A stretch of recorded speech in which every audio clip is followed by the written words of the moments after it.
Okay. Fantastic.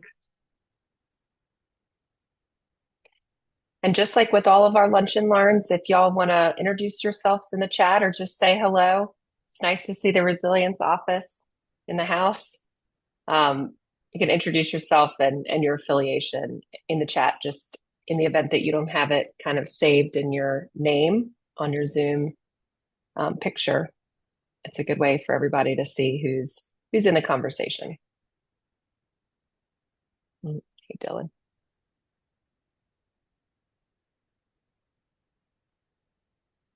Nice. We're halfway through.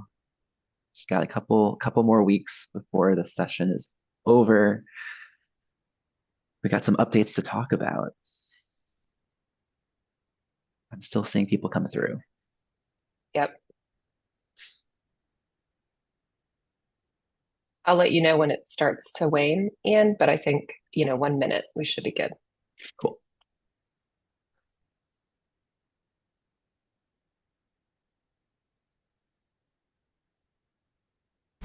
Hello, everybody. Hello. Hello. I gotta show my face for 5 minutes. Hey, You guys ready for the weekend? we are. Beautiful day. Hey, it's better than freezing weather. It was like yesterday, like that for a little bit, and then it got warm again. It's like, okay, we love you. Thank goodness. We love Yes, Virginia, don't we? We just love Virginia. we do. We'll This is a take good it. moment. Newport News is going to be hosting a couple of really cool events in March. And Soraya, if you want to put that in the chat, they're going to be talking about all their floodplain management, flood resilience plans. I am looking forward to seeing that happen, but I don't remember the dates. Oh, the community. You're talking about the community meeting event? That's exactly right. Yeah. Yes, I can definitely put that in there. Yay. We're gonna have fun with that. You're welcome. Can I just put the flyer? Go Yeah, for it. that's Yeah. perfect.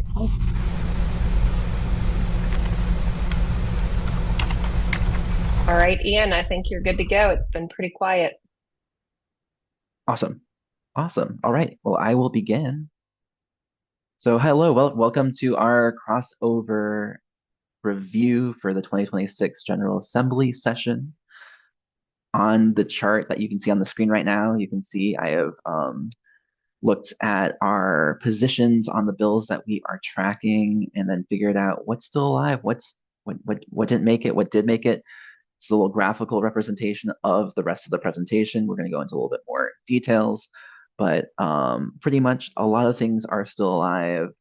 Things that we were opposed to all were quickly and found their way either continuing or being struck from the docket. And we look forward to exploring more of how things went, both good and bad, and giving you everything, all the information, so that you can learn more about the legislative process in Virginia.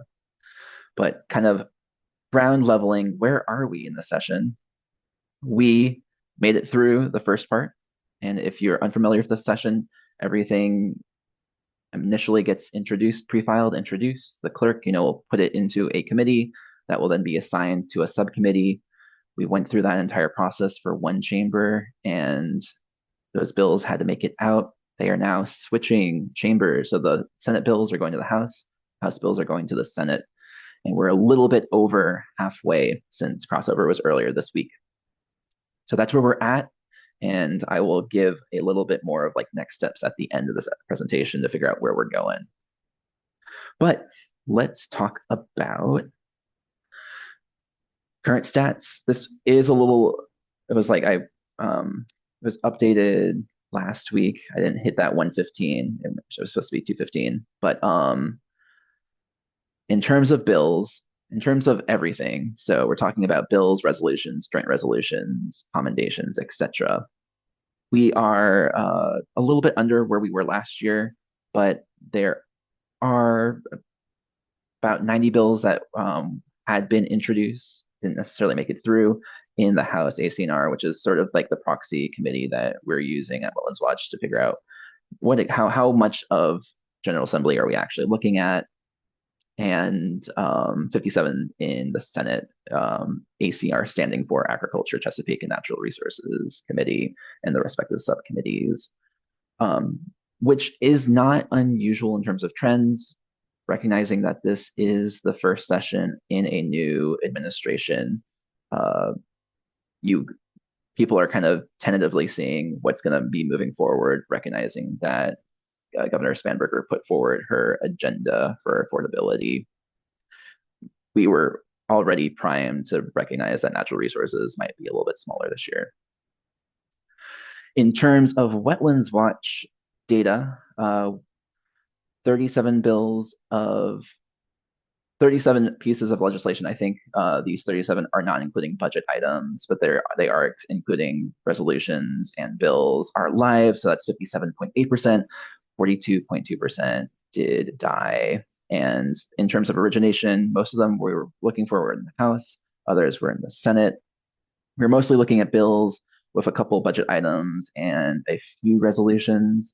And then in terms of chief patrons that we were tracking, which means anything above 3 or more bills, Delegate Krizik and Delegate Hodges and Delegate Askew were the top 3. In terms of like where we were looking, like what was the content of the bill, coastal resiliency definitely dominated with 12 bills. These are, policy areas that we aggregated from an individual keyword to try to help figure out where we were looking at. Coastal resiliency differs from climate resiliency, which differs from disaster resiliency in the sense that coastal resiliency has to do something with the coast. Climate resiliency had to do something with climate across all of Virginia, and that was the differentiation. Disaster resiliency had to do either with emergency preparedness, emergency management, or disaster recovery. And then land conservation, tribal affairs, energy efficiency are self-evident in terms of like conserving land. So those were what we were looking at in terms of areas and in terms of patrons. Let's go and talk about what made it and what didn't. So starting out, and we're kind of going in numerical order of how things were. And if you remember from how we gave the presentation of like what to expect when the bills were first introduced, we're kind of giving updates on, we were looking at this bill, this is where it's at now. If there was a bill that came out after that presentation, we also include that, and we sort of aggregate some of these bigger policy areas. But let's start with HB 52. This was our beneficial use dredge material policy. It did pass the House, so it is moving forward. It's the only thing that changed between when it was introduced to where it is now is the enactment clause got pushed back into 2027. And it also created a work group to sort of think through what the state policy around the beneficial use of dredge material should be.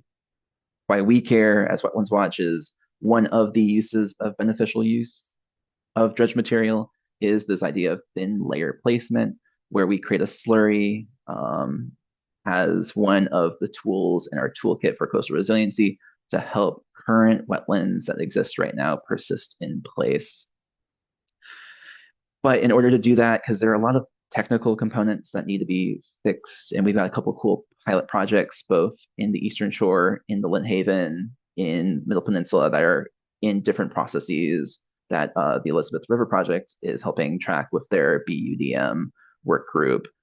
They're doing the academic side. This sort of state policy and the work group about this is helping also figure out the administration figure out, and also the agencies of what we should do with this new policy.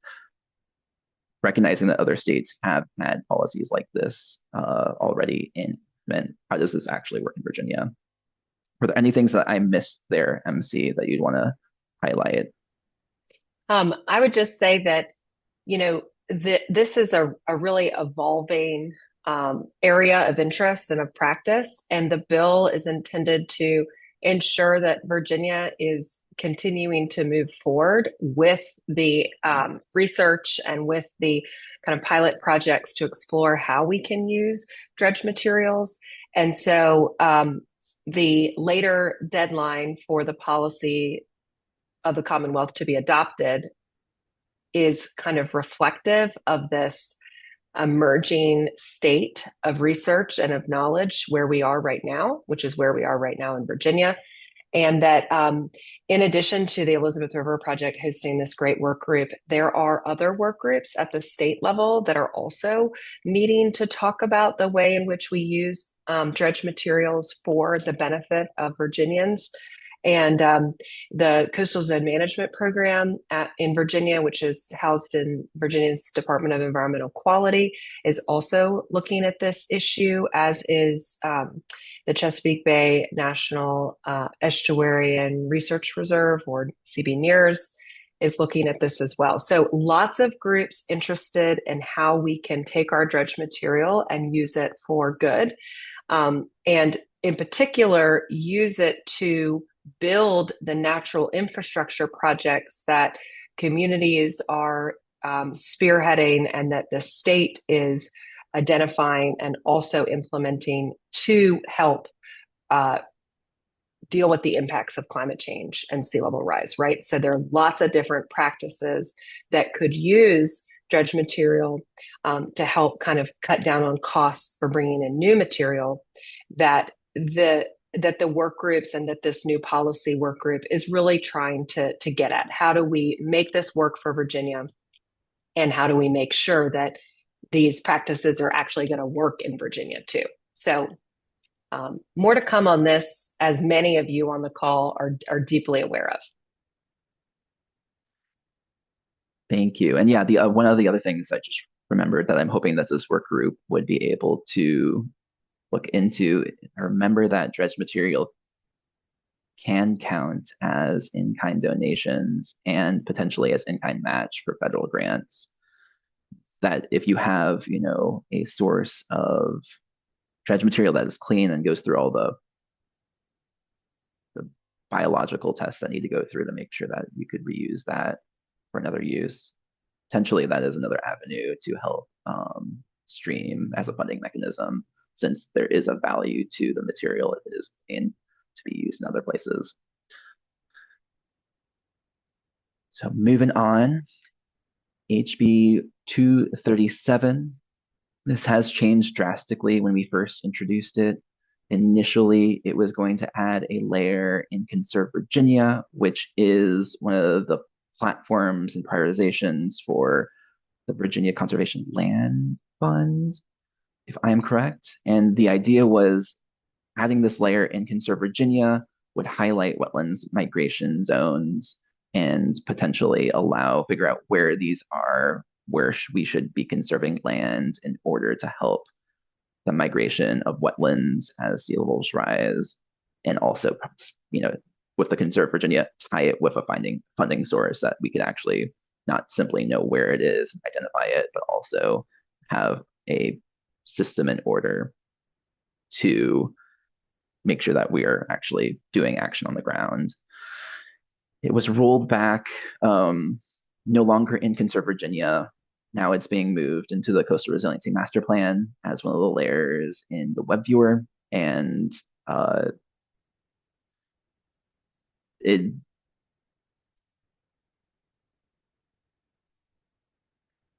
technically was already in there, but now it's the way that it's being written in code.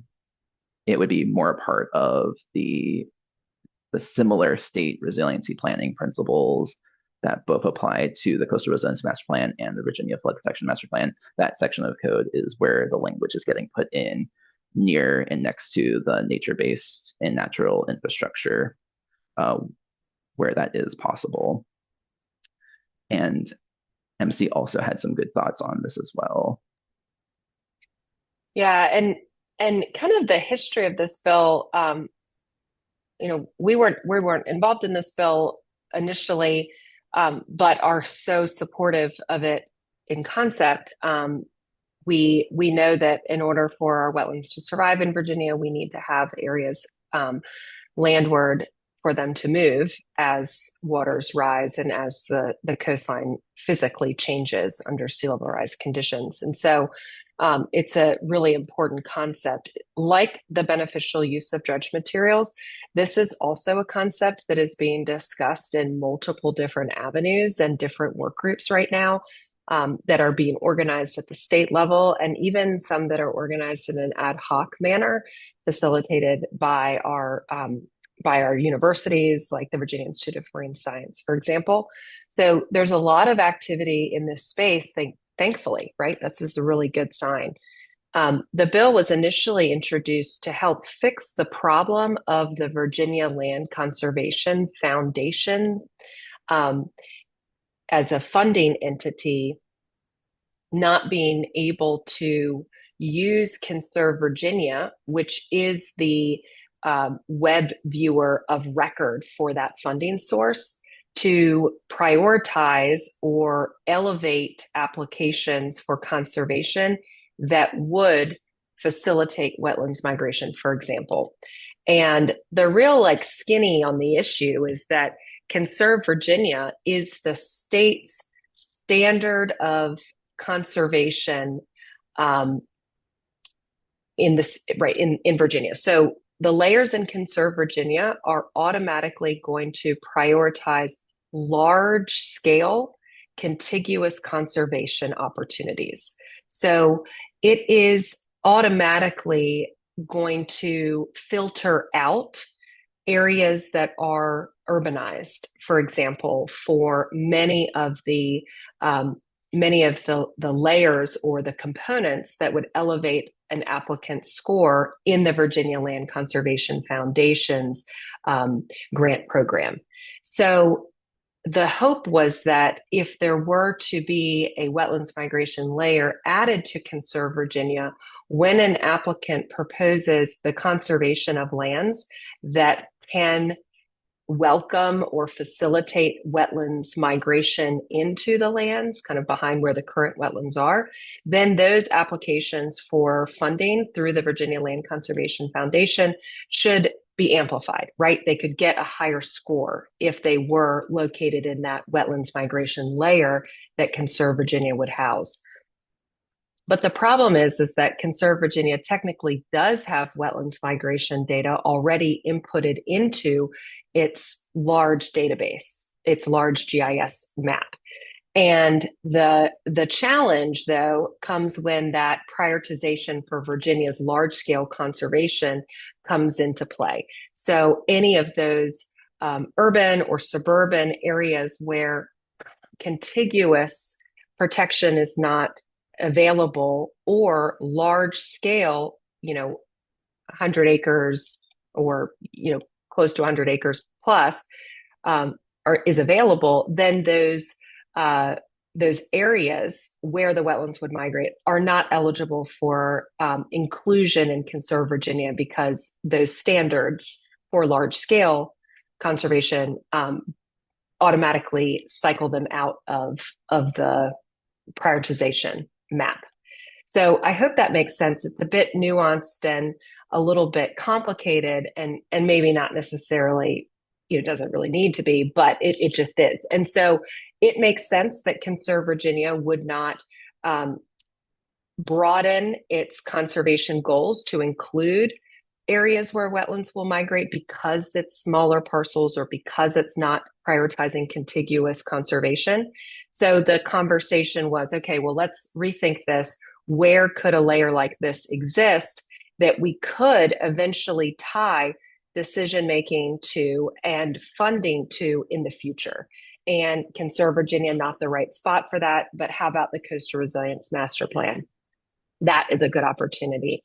And we do, as an organization, have a lot of interest and hope that the Coastal Resilience Master Plan will become a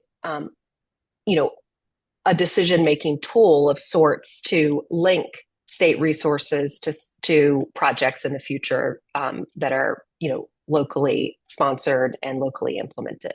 So this gets us maybe close to that. And the idea is that the layer would be updated or would be included once an update to the Coastal Resilience Master Plan web viewer uh, occurs. And this is a great resource, and I'll put the web viewer in the chat just so y'all can see it. If you haven't checked it out, it's an amazing resource and hopefully a good place for this information to live. But just want to again stress that this is like beneficial reuse use of dredge material. Many people thinking about this work, many modelers developing web-based models to do or to capture where the wetlands will move. So this is kind of the beginning of these bigger conversations about how we in Virginia begin to map out those areas where migration will occur and incentivize and prioritize conservation of these lands. So just the beginning of what will be a long discussion. Thank you so much. And I apologize if you are asking questions in the chat. I'll get to them at the end, as I see numbers jumping. But moving on, HB 521 was the no net loss official policy of the VMRC. No net loss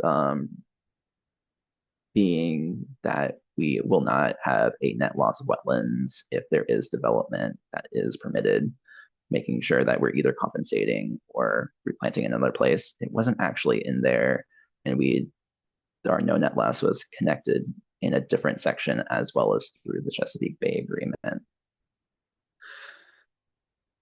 So acknowledging this also helps with another bill that we'll be talking about right after here, actually, HB 390. This is establishing the Habitat Policy Oversight Committee to review and provide recommendations for all things related to flood resilience, habitat management, ecosystem services.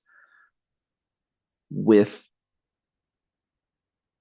that no net loss, one of the reasons HB 521 came to be came out of a wetlands board case in Virginia Beach, looking to figure out, since compensation for tidal wetland banks are extremely high, since they can't control the cost because that is set by a private entity, being a wetland mitigation bank, the board looked through and decided to decrease the acreage of the impacted wetlands. So even though the project was going to happen, they decreased that ratio from 1 to 1 to being 1 to 0.5.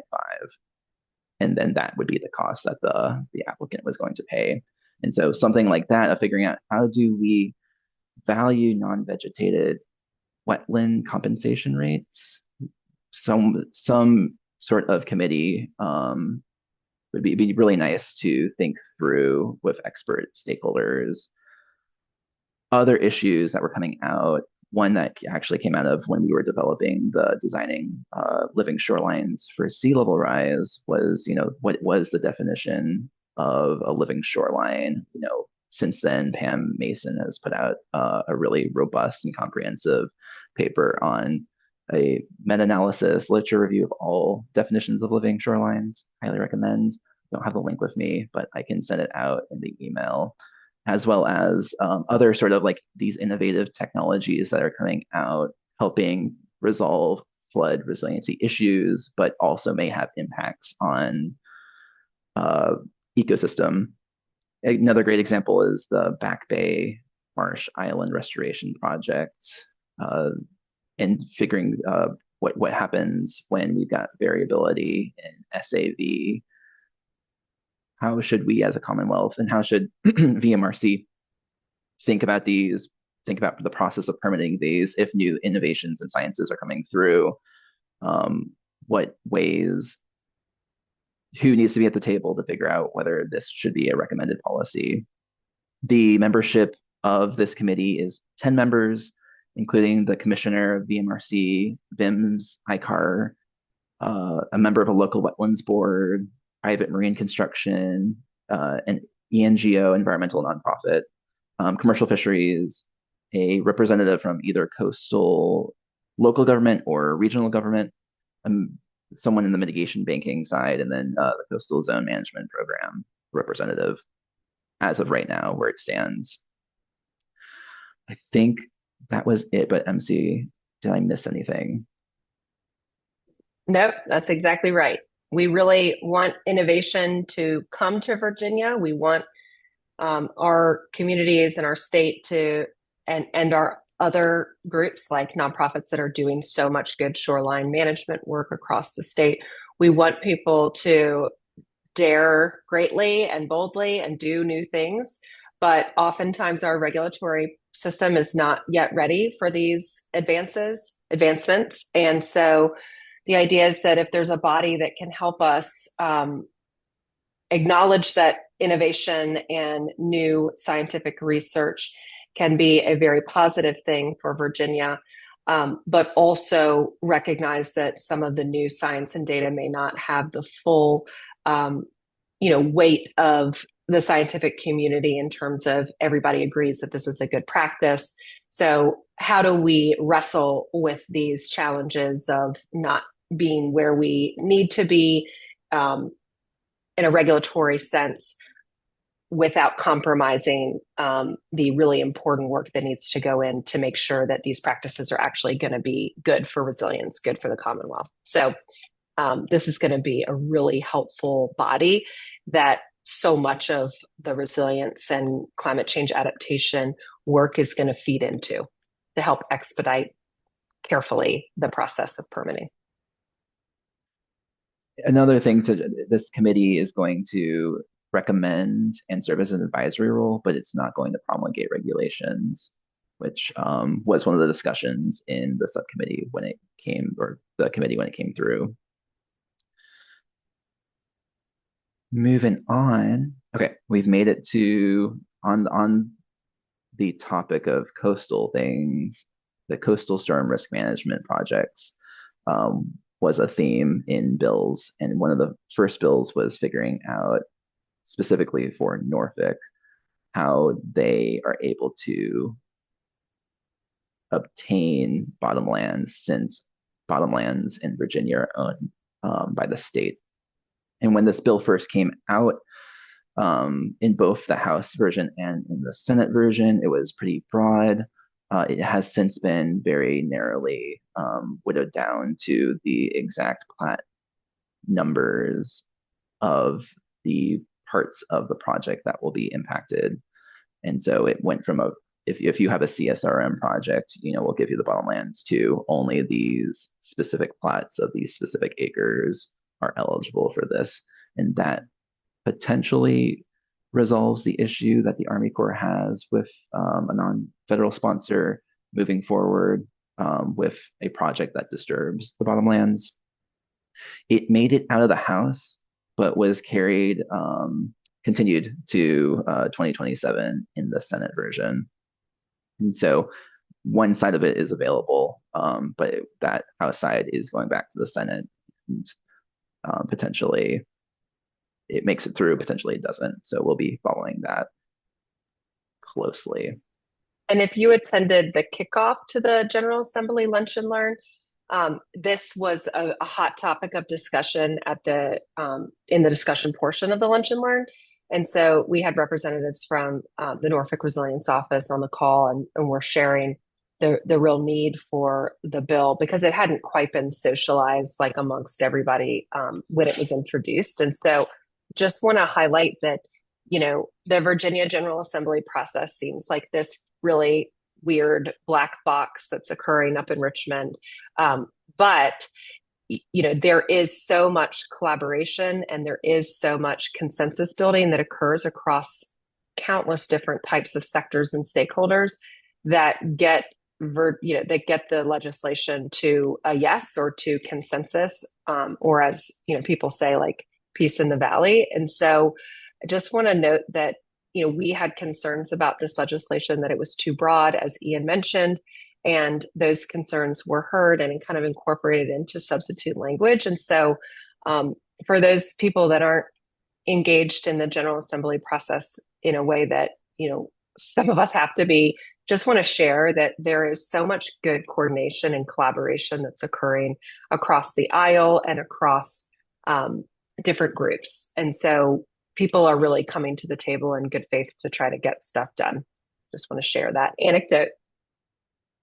Thank you, MC. All right. So that starts into our theme of bills that didn't make it through. And one hot topic, one hot ticket bill was HB 214. This was the Home Flood Assistance Program coming from Delegate Fagans in Virginia Beach. It was essentially enabling a locality to establish a flood protection assistance program. And it's worth, I'm going to actually minimize my screen and go check out the bill itself. It was struck from the docket. Delegate Fagans had it struck. But when it first came out, there were a lot of interesting thoughts, and I was able to, listen to other localities talk about this in terms of like, I could imagine a locality that's watching this or watching this in the future is like, oh, this seemed like a really good idea. What happened? Why did it go down? One of the main reasons was that technically there's another bill from 2023 that allowed SLAP funds to be used for flood mitigation programs. And this was actualized by a lot of localities like Fairfax, Arlington, up in Northern Virginia. And they've actually created robust flood mitigation programs that help individual parcels. So it seemed like you could actually already do it. The bill may not actually be needed if you go through that one specific avenue. Now, that was in a different part of the code. And so there were initial concerns that, this section of code was going to like oversight that. Some lawyers in the group said that there wouldn't be an issue. Others did. It was people just talking about, and by the time action needed to be had, it was struck from the docket. Another issue was that the cost of no more than $3,000 per household was too low up in Northern Virginia. They have $5,000, and then they also include ways to do like condominiums and like shared common space up to $25,000. Since if you're only looking at one household, and if households then share space, and sometimes like how Virginia Beach lines were subdivided, well, how would you do that if they're both sharing the same thing? If you wanted to do some sort of BMP or another sort of floodproofing activity on that, having a higher increase might be one resolution. The original intent, I think Fagans was trying to get was really actualizing the RVRF. And so he was aware of RVRF, and he's a very strong proponent of the RVRF. He often carries legislation with RVRF as one of the things, since many of his constituents are coming to him. And Virginia Beach also has a really good it's a department in the city that helps go out and figure out where the flood issues are, but there wasn't necessarily connection to funding to then do things after they figure out where the flood issues are on specific parcels. And so this was one connecting that you could do things once you've identified the issue on your property, and here is a funding source, but also the original intent of the Resilient Virginia Revolving Fund was for localities to then have a revolving fund that they could then tap into, so that individual private property owner could take a loan out with a low interest rate, and when they pay it back, that money then goes back in to help someone else take another loan out, and that would expand the ability to do flood assistance throughout that community. And we haven't really seen that, particularly because the RVRF got reinterpreted into disaster recovery in the most recent round. But I saw the intent of where he was trying to go. One of the other issues people had was it felt too prescriptive for many localities, in the sense that it needed to have an on-site assessment and then having capacity to go out, and if someone then gets money to do something, make sure that they've done it correctly. There are also issues of like, if someone gets money to do this but then constructs like a permanent, even though it says that such tools aren't going to have permanent structural floodproofing.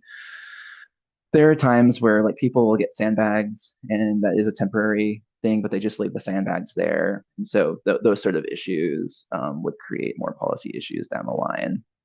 And because of that, and because a lot of other stakeholders that were thinking through this and trying to figure out how it went, was one of the reasons why it ended up ultimately getting struck from the docket. Which is to say, kind of going back, having like bringing this forward and having other groups look at the legislation is generally helps the legislation in the future if you're thinking about your own ideas for the legislature and General Assembly next year. Putting those ideas early is beneficial. Get back.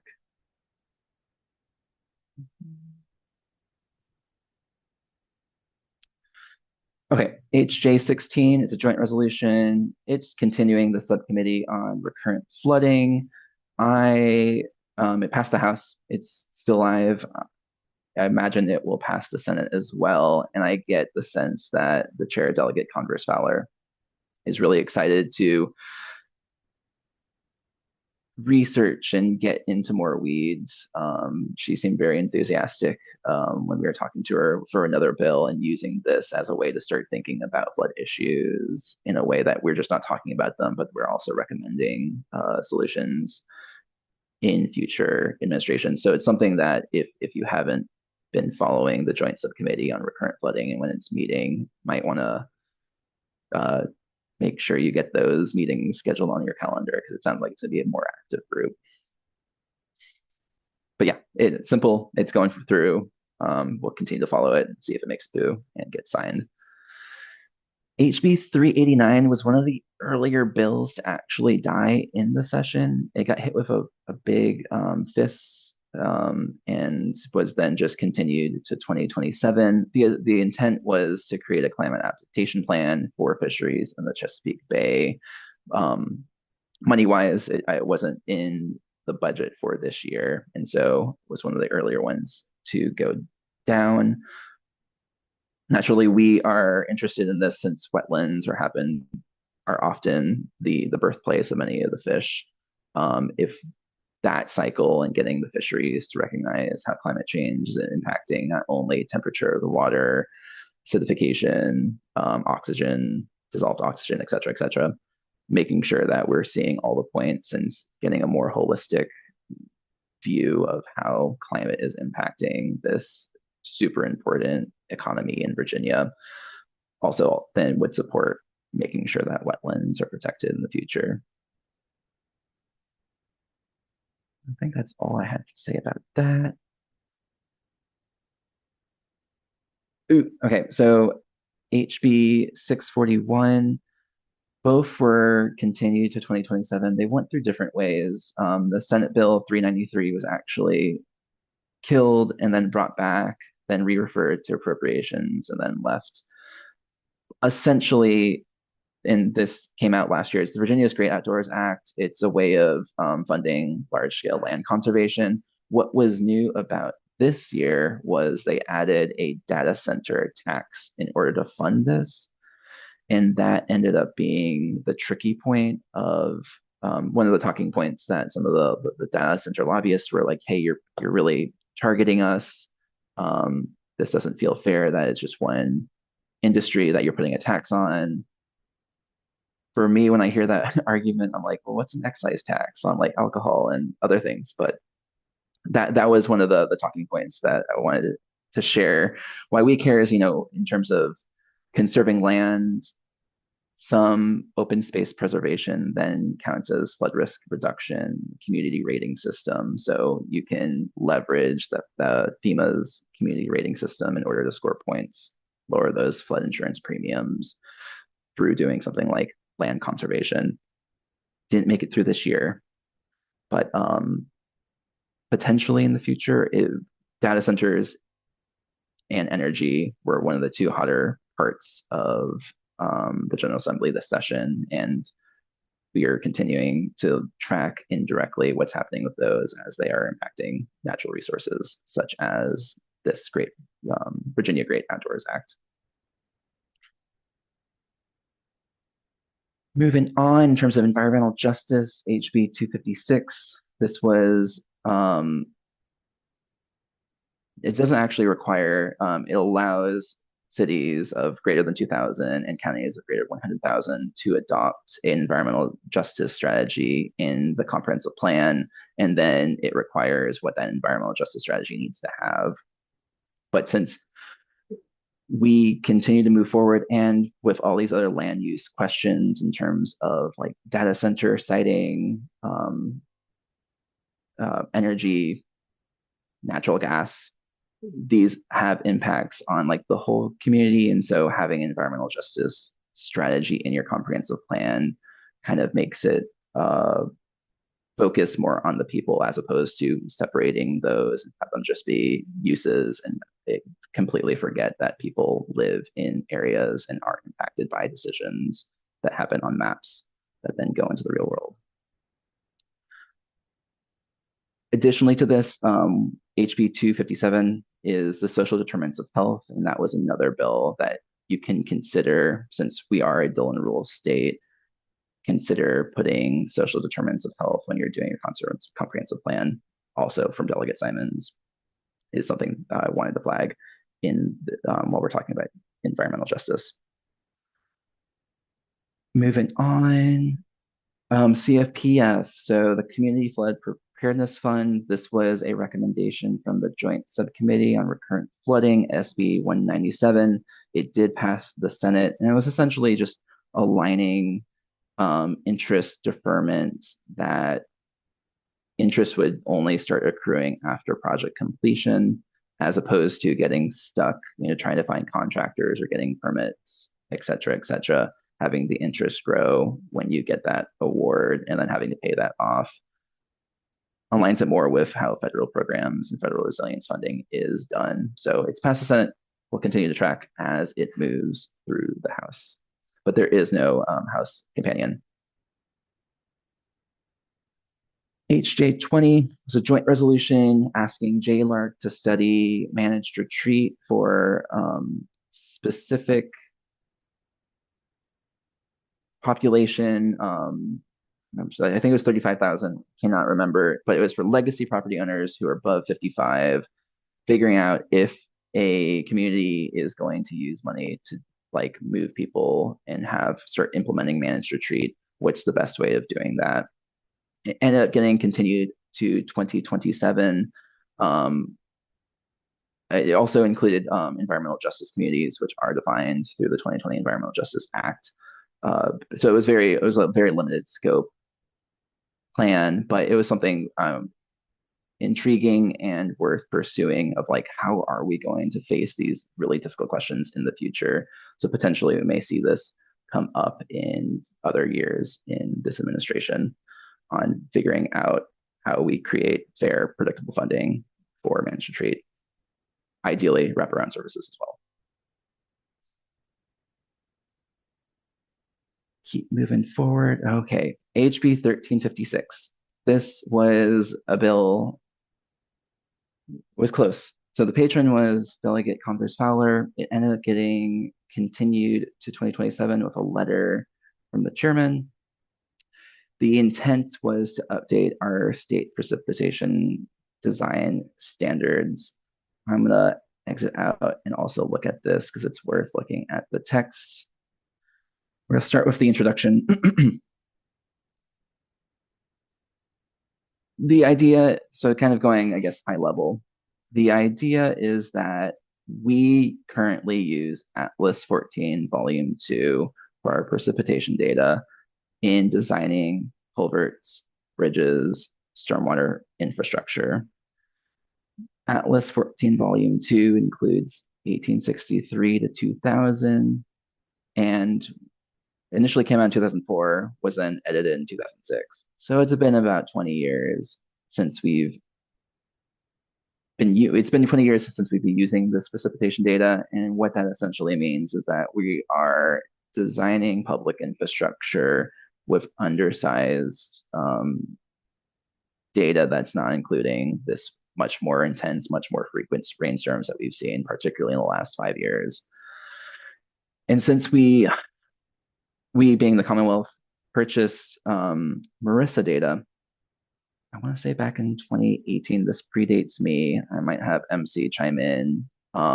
the Marissa data ended up finding that we could, as a proxy, use 20% to help figure out this is outdated data. What do we need to do to make it more relevant when we are designing public infrastructure? 20% seems to be a good rule, and that ended up being one of the requests in this initial introduced bill, which also ended up being one of the contention points of other localities. For example, Virginia Beach does use a 20% increase when they are doing theirs based off of the data that they purchased individually as a locality. But there are localities up in Northern Virginia that are using 18% based off of their data. And so it became a data question. We are waiting for 2 updates, actually technically 3. We're waiting for Atlas 14 Volume 13, which is the newest update of the Atlas series, which is precipitation standards. It should come out, I've heard, end of Q2, but I've also heard end of Q3 this year. So big question mark. We're also waiting for something called Atlas 15, which radically changes this older Atlas 14 data by including something called non-stationarity. And that is in the title, actually. And so non-stationarity, based off my understanding, is taking and aggregating individual gauges so that they take radiuses and then move between all of the gauges to figure out how things can move in terms of that variability. So it's not just one station and being static. It's actually being much more dynamic. It doesn't get stuck with state boundaries, which is, Atlas 14 Volume 13 is like Virginia, Maryland, just parts of the country, not the entire contiguous part of the United States. And so this non-stationarity would create a seamless way of looking at precipitation data, especially if you're trying to do a project that is close to a boundary of a state. And yeah, so that is Volume 1, and that's exciting. But then the question of this, like, okay, climates are changing, so Atlas 15 Volume 2 is including future-oriented looks in different scenario planning. If you wanted to build some sort of public infrastructure that was going to last longer, building to the past isn't going to really help you out. What scenario would you want to do in the future? So there are these really great questions, and this bill came forward of trying to answer 2 questions. One, how do we update precipitation standards in a way that moves seamlessly? And 2, what do we do when we're waiting? We need to do something now and not wait for something. Particularly with Atlas 15, it was continued and then it was paused and then it came back. And so with all that uncertainty, it doesn't help the state think about its public infrastructure funding and design standards. So the intent of this bill came from Chris Stone in the Joint Subcommittee of Recurrent Flooding, was trying to resolve that issue. Why it ended up getting continued was going back into that 20% was a really sticky part, since other communities had less. And then according to a release, just a draft version of Atlas 14 Volume 13, it looks like there's other variability throughout the state. And so having just a 20% didn't feel like a good way moving forward to have everyone buy in, of why we need to have updated precipitation values. Other questions had to do with this specific exemption of the APA process. Doing something like Atlas 15 Volume 2, future-oriented precipitation standards does involve discretion. And the way that DLS wrote this is if you go into this code and you look at A4, it says no discretion is involved. So technically the bill as introduced was not workable because you did need discretion. It was like a loop that you need discretion, but no discretion is involved. So it was an unworkable bill from many legal perspectives. Oop, wrong. Let me go back. I'm trying to what there was 20% the APA, and then the other last thing was this section the right section to be putting precipitation standards? It was a section 401 part of the Virginia Code. Potentially, it's better than another section. That was some of the discussion that some of these state agencies were scratching their heads. I think it'd be better here. Potentially, we need to rewrite this bill. Trying to do that right before the bill is being heard is it ended up being, ooh, we all have the same idea. We all want the same solution. How we get there is a big question.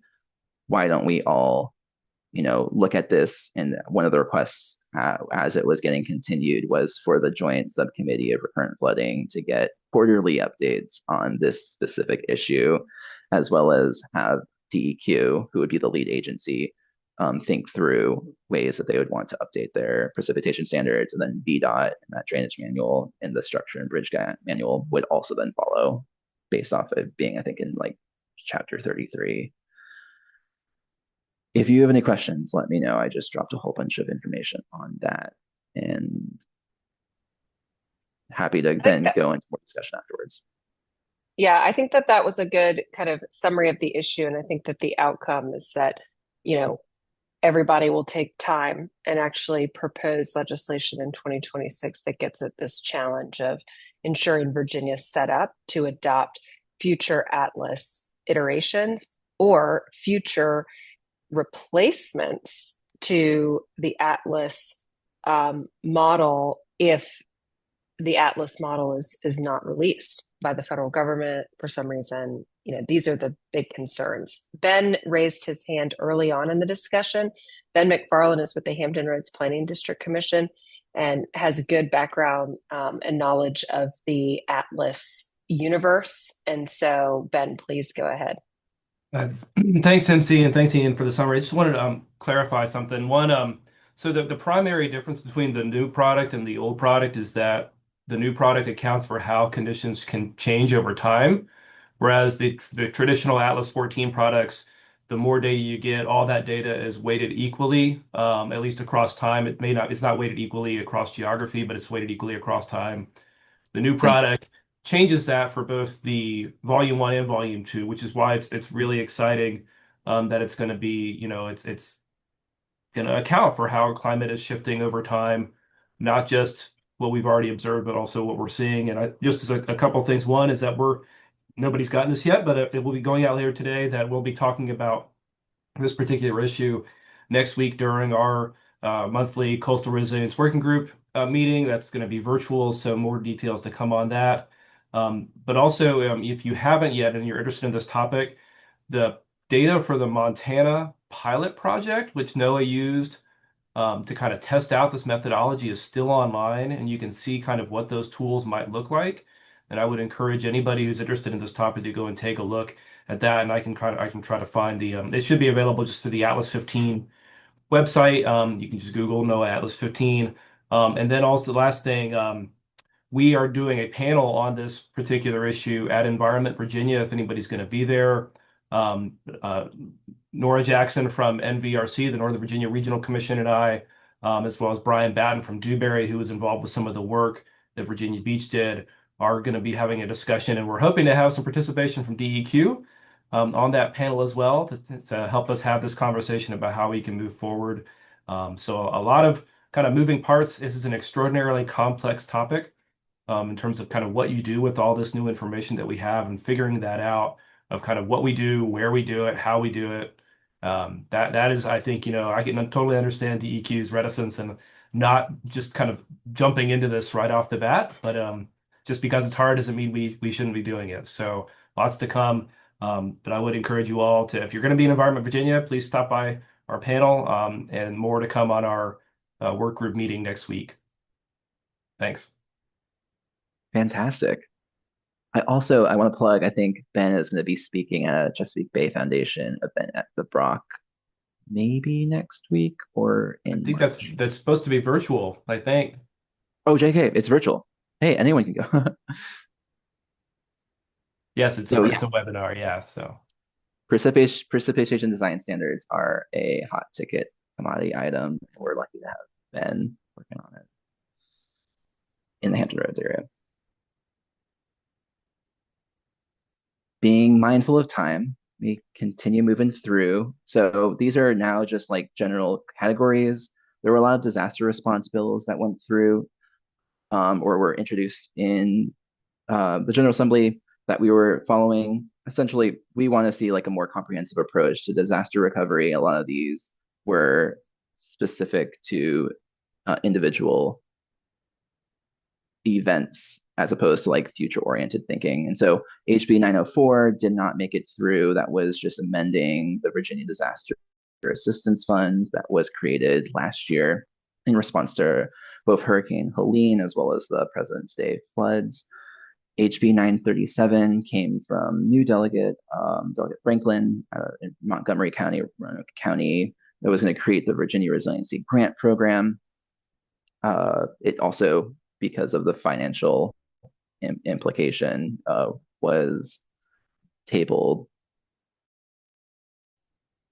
Two bills that did make it through, though, were HB 1189 and its companion SB 635. Initially, it had the Cardinal Disaster Fund that ended up getting cut in order for these bills to move forward, but also tacked on was this ability for VDEM and the Commonwealth to declare something called a state of preparedness, which, listening into the conversations during the subcommittee, when we declare states of emergency, and then nothing happens, that sort of erodes the public's trust in emergency management. And so having something, a category called the state of preparedness, in which we're able to utilize resources to prepare for an impending disaster without necessarily having that emergency label, many of the delegates and senators felt was prudent. There also was another bill, HB 169, and it's in companion SB 98, which was going to create this emergency management capabilities grant that ended up getting cut. It's now just a work group to think about how we think about emergency management capabilities in the Commonwealth. But those were bills that we were tracking, and we will continue to track. Other things, tribal affairs was a big, there were many bills coming through. Many of these bills were recommendations from the Tribal Commission. Tribal conservation easements was one that we ended up speaking in support of. But the House version made it through. The Senate version was continued to 2027, as well as HB 367, which was tribal consultation. Since tribes have gotten federal recognized status, we're expanding the ability to have these tribes access the same authorities and programs and funding that would then move into conservation easements. Is a great example of like having living shorelines beyond tribal land. You have to go through extra steps because it's a sovereign nation. And so these bills ended up helping resolve some of those issues as we move forward with working with tribes.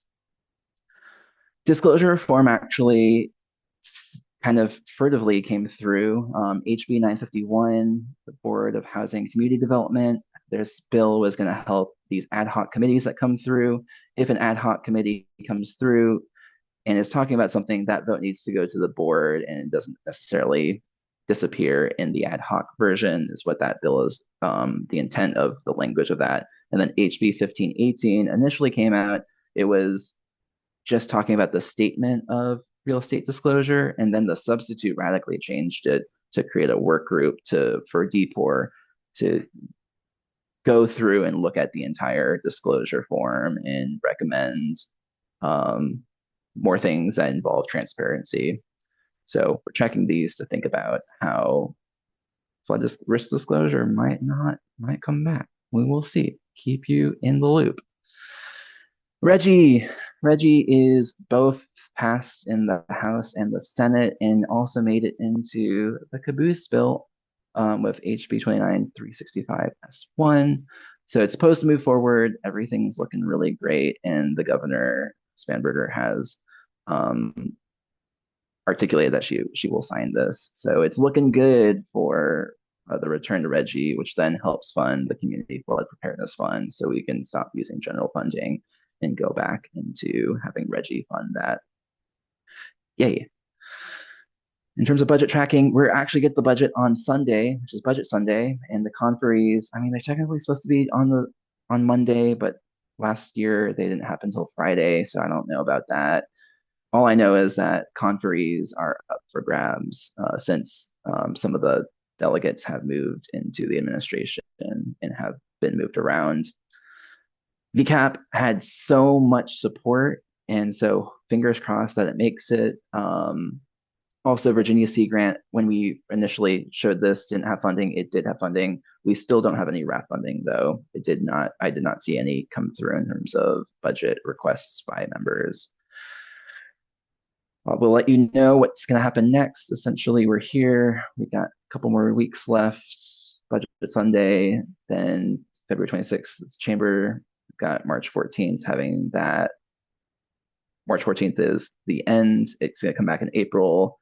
And then we will know by May 25th, and bills will, if they are not have an enactment clause saying a delayed enactment, it will be effective July 1st. So please let you know that we'll have our GA 26 review on Friday, April 3rd. I can put this link for you to register in the chat. Thanks for hanging on. I realize I went over time. Let me know if you have any questions. I'll stick around. Yeah, our staff can stay on for a little bit and answer questions if anybody else wants to stay on and have a little discussion. That's totally cool. We also will follow up with a link to a recording of the video as well as materials presented, slides. So as usual, you'll get that material from us. Everybody have a great weekend. Ian and I will be staying on. Feel free to hang out. We'll stop recording. You have a great weekend too. Thanks, Sim.